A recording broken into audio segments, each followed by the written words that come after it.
Hello जी, good morning, हरे कृष्णा।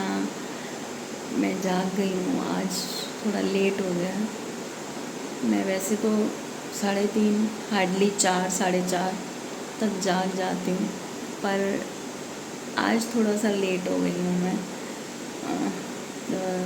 कल व्रत रखा था एकादशी का, आज द्वादशी है, तो अभी उठ गए हैं।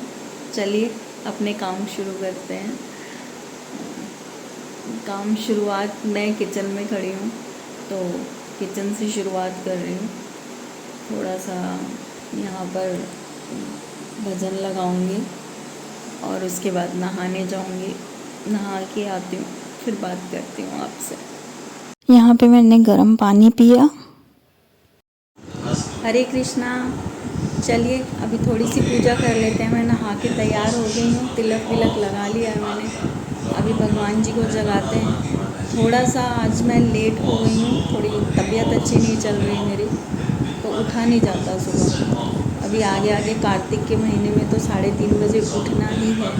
तो चलिए आइए पूजा करते हैं और डेली के रूटीन में इन्वॉल्व हो जाते हैं। तो सबसे पहले जिससे हमारे सारे दिन के काम अच्छे रहें, उस भगवान का हमें शुक्रिया अदा करना चाहिए कि एक दिन और अच्छे से निकल गया हमारी ज़िंदगी का। तो चलिए हम लोग पूजा करते हैं। यहाँ पर मैं भगवान जी को बेल बजा के उठा रही हूँ। और ये आप देख रहे होंगे कि मंदिर के बाहर एक बेड रखा है, साथ में पानी के गिलास हैं, चरण है। ये राधा रानी और कृष्णा जी के चरण हैं। ये उनके लिए मैं बेड बनाती हूँ और अपने मन से उनको बोलती हूँ कि आप आइए और यहाँ विश्राम कीजिए, आप थक चुके होंगे। पहले मैं लड्डू गोपाल को भी अंदर सुलाती थी, पर अब मैं लड्डू गोपाल के लिए गद्दा बना दिया है, पूरा लंबा वाला। ये मैंने खुद बनाया है, पूरा गद्दा, पूरा सॉफ्ट वाला वेलवेट का अच्छा मोटा गद्दा बनाया है। उनको भी यहीं सुलाती हूँ, राधा कृष्ण के पास। और बस ये दिया लगा के थोड़ा आरती करेंगे, तुलसी पे दिया जलाएंगे। और आरती मैं पहले ओम जय जगदीश हरे करती थी, पर अभी मैंने आरती चेंज कर दी है। मैं अभी इस्कॉन की आरती, मंगला आरती और नरसिंह भगवान की आरती, तुलसी आरती, गुरुदेव की आरती, ये सब करने लगी हूँ। तो उसके लिए तो मेरे को टाइम लगेगा, क्योंकि मैं थोड़ा सा जो मैं ये बीच में कटिंग कर दिया है मैंने बुक से पढ़ कर की है। और यहाँ पर मैं शुरू कर रही हूँ। आज द्वादशी है। द्वादशी में हम थोड़ा सा खिचड़ी तो ज़रूर बनाते हैं, चने की दाल की। जब कहते हैं कि ज़रूर बनानी चाहिए चने की दाल की खिचड़ी, तो खिचड़ी बनाते हैं। ठाकुर जी के भोग के लिए थोड़ा हलवा बनाते हैं, तो सोचा हलवा बनाएं तो चलो पूड़ी भी बना देती हूँ। वैसे हम मोस्टली पूड़ी हमारे घर में साल में 2-3 बार ही बनती है, वो आप जानते ही हैं। या श्राद्ध पे बनेगी, या नवरात्रों में बनेगी, या बहुत रेयर कभी कहेंगे कि आलू पूड़ी खाने का मन है तो खिला दो। तो अभी तो जब से ये हेल्थ इश्यूज़ होने लगे हैं, तो बस खाना अभी सादगी की हो गया है, ज़्यादा तामझाम रहा नहीं लाइफ में। पर फिर भी बुढ़ापे में ये भी बहुत हो जाता है, थोड़ा थोड़ा करके। सुबह उठो जल्दी, 10 10:30 बजे तक तो ऐसा होता है कि सुबह 4 बजे से लेकर 10 बजे तक लगातार चलते रहना, तो पैर थक जाते हैं, एड़ियाँ थक जाती हैं, तो बंदे को थोड़ा रेस्ट चाहिए होता है। पर मैं थोड़ी सी ऐसी हूँ, रेस्ट करूँ तो रेस्ट ही है, और ना करूँ तो फिर नहीं करती मैं। तो आइए यहाँ पर खिचड़ी का प्रसाद और हलवे का और पूड़ी का प्रसाद बना के भगवान जी को भोग लगाते हैं।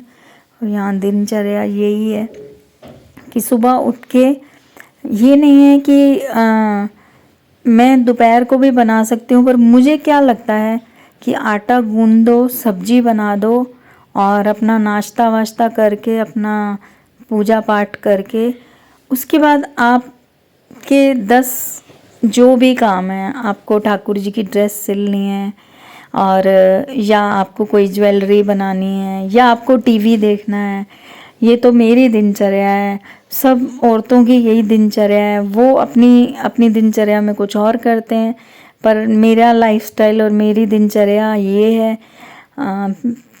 पहले बच्चे थे छोटे, तो उनके साथ ही ज़िंदगी निकल रही थी, उनकी भागदौड़ में बिज़ी थे। तो अब भगवान की भक्ति में बिज़ी हैं, क्योंकि बच्चे अब बड़े हो गए हैं, समझदार और संभल गए हैं, खुद वो खुद कर लेते हैं सब कुछ। तो बस अब हम 2 लोग ही हैं ज़्यादा, कि अपना किया थोड़ा।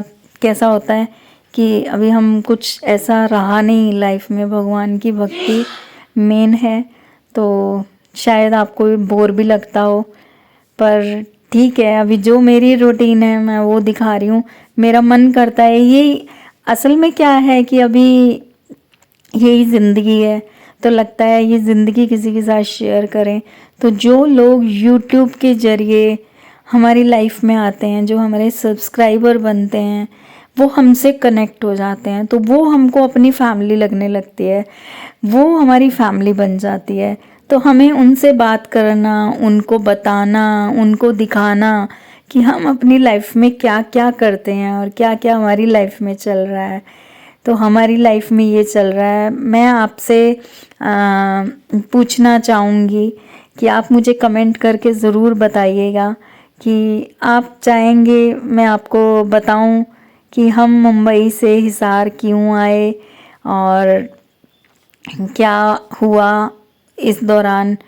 हम हिसार क्यों आए, मुंबई में हम सेटल थे 30 साल से, और यहाँ पर मेरा जब हो गया तो यहाँ पर मैंने थोड़े कपड़े निकाले। अब नवरात्रि के लिए ड्रेसें सिलनी है, मेरे पास 3-4 दिन है।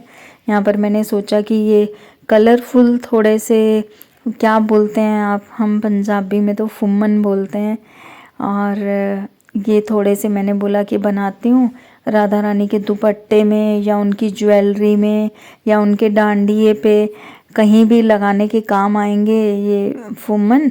तो ये थोड़े से मैं कलरफुल बना लेती हूँ। अगर ज़्यादा बन गए, मतलब बनाने को तो मैं कितने भी बना सकती हूँ, मेरी थकावट पे है कि जब मेरे को थकावट हो जाए तो फिर मैं बंद कर दूँगी। तो जितने बने उतने मैं 40-50 सोचे हैं, 50 बना के रखूँगी और देखूँगी ड्रेस में लगाती हूँ या मैं उनकी ज्वेलरी मेकिंग में लगाती हूँ, कैसे करके लगाती हूँ। ये जो भी मैं आपको दिखाती हूँ, ये मैं कुछ जानती नहीं हूँ। ये सब मैंने भी किसी से सीखा है। ये तो मैंने यूट्यूब से सीखा है, और कुछ चीज़ें ऐसी हैं जो मैंने किसी से सीखी हैं, और जब मैं बनाऊंगी वो मैं आपको बताऊंगी कि मुझे किसने सिखाई हैं। ये मैंने थोड़े से बनाए, उसके बाद मैं थोड़ा चली गई कमरे में, मैंने कटिंग की, और मैंने कटिंग करके सोचा कि धीरे धीरे ही होगा, क्योंकि बस ऐसा ही है। आप समझ सकते हैं कि जब आप 50 साल से ऊपर हो जाओ और आपको बीमारियों ने घेर रखा हो, और आपके डिप्रेशन की मैं 10 साल पेशेंट रही हूँ, तो मूड्स भी स्विंग होते थे। अब तो टचवुड ठाकुर जी और राधा रानी की कृपा है, अभी वो डिप्रेशन नहीं है मुझे, मेरी दवाइयाँ बंद हो चुकी हैं। तो यहाँ पर मैंने अपनी बेटी को दिखाया कौन से कलर का सिलूँ, तो उसने बोला कि येलो नहीं, आप मजेंटा सिलो साथ में। तो यहाँ पर मैंने थोड़ी कोशिश की, और एक दिन में एक ड्रेस तैयार हो जाए। और इस दौरान क्या होता है कि आप बीच में लाइट चली जाती है, इन्वर्टर लगा हुआ है, ये कनेक्ट नहीं है इन्वर्टर के साथ मशीन, और फिर उसके बाद कई बार होता है कि आपको काम करना पड़ता है, कुछ ना कुछ चलता रहता है, बीच में रुकावट आती रहती है। पर मैं मशीन पे तभी बैठती हूँ जब मैं अपने किचन के काम और इधर उधर के काम ख़त्म कर लेती हूँ। तो उस दौरान क्या रहता है, आप मशीन पे बैठ गए हैं ना, तो आप ध्यान पूरा उधर ही लगा के काम कीजिए, ध्यान पूरा लगा के भगवान का नाम लेके बनाती हूँ। तो टच वुड आज तक बनाए हैं जितने ड्रेस, थोड़े आड़े तिरछे टेढ़े मेढ़े, कुछ गलत भी होता है, फिर दोबारा भी बनाना पड़ता है। कई बार तो पहले ऐसा हुआ है, मैंने पैंट बनाने की जब ट्राई शुरू की थी, तो कई बार तो मैंने 2-2 पैंटें वेस्ट की हैं, उन मेरे से ठीक नहीं बन पाई। और जो मेरी डेली की रूटीन थी यही है, मैंने डाल दी। और प्लीज़ लाइक कीजिएगा, सब्सक्राइब कीजिएगा, शेयर भी कीजिएगा, बेल आइकन दबाना मत भूलिएगा, जिससे आपको आने वाले व्लॉग की नोटिफिकेशन मिलती रहे। और प्लीज़ आप सपोर्ट बहुत कर रहे हैं, उसके लिए मैं बहुत शुक्रगुजार हूँ आपकी। आगे भी ऐसे ही अपना सपोर्ट बना के रखिएगा, और जो मेरे से बन पाएगा मैं आपको दिखाती रहूँगी। ये मैंने ड्रेस कल द्वादशी वाले दिन ही सिली है, राधा रानी और कृष्णा जी के लिए। प्लीज़ कमेंट ज़रूर करना। मिलते हैं नेक्स्ट वीडियो में। हरे कृष्णा, बाय बाय।